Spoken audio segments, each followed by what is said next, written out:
L'effectif est au grand complet ce matin à Fadane Gourma. Des cobras lâchés dans l'Est à la chasse des terroristes. Cobra 1, 2 et 5.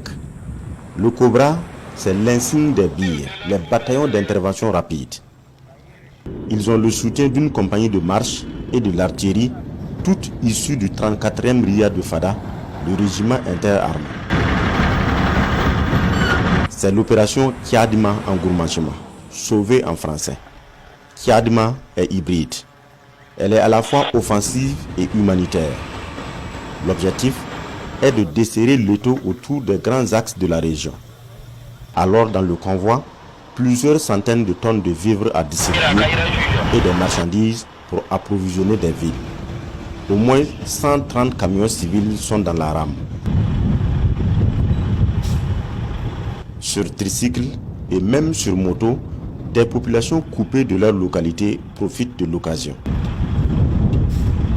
6 villes doivent être ravitaillées, essentiellement sur la nationale numéro 4.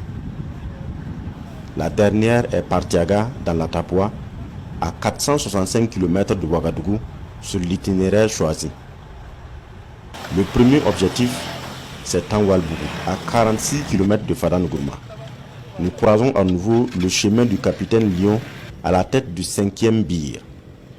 Il est épaulé de 2 lieutenants, Kaira et Logan, avec plusieurs combattants.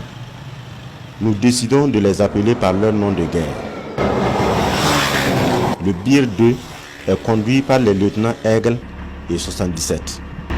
Jusqu'à Bougui, à la sortie est de Fadane Gourma, la progression est à l'allure normale.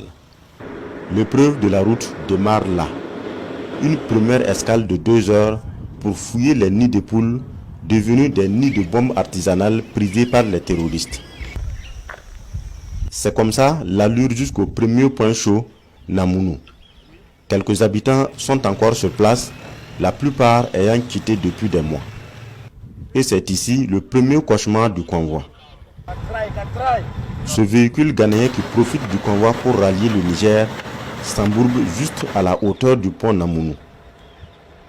Sur les rives de ce marigot, les groupes armés terroristes ont tendu plusieurs embuscades. En témoignent ces épaves de véhicules qui jonchent la route. Échappement bien trempé, le car transformé en gros porteur barbote. Peine perdue. Le capitaine Lyon met ses hommes et ses moyens à sa disposition. Les militaires, calaches en bandoulière, poussent le véhicule qui reste insensible. Un des blindés vient à la rescousse.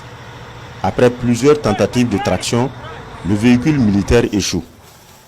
Un autre pour une dernière fois. Le câble de traction finit par céder.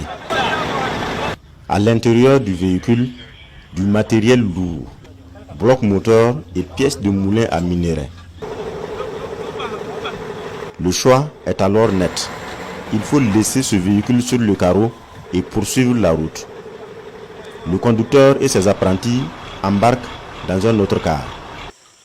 Nous perdons plus de 3 heures dans cette tentative de sauvetage.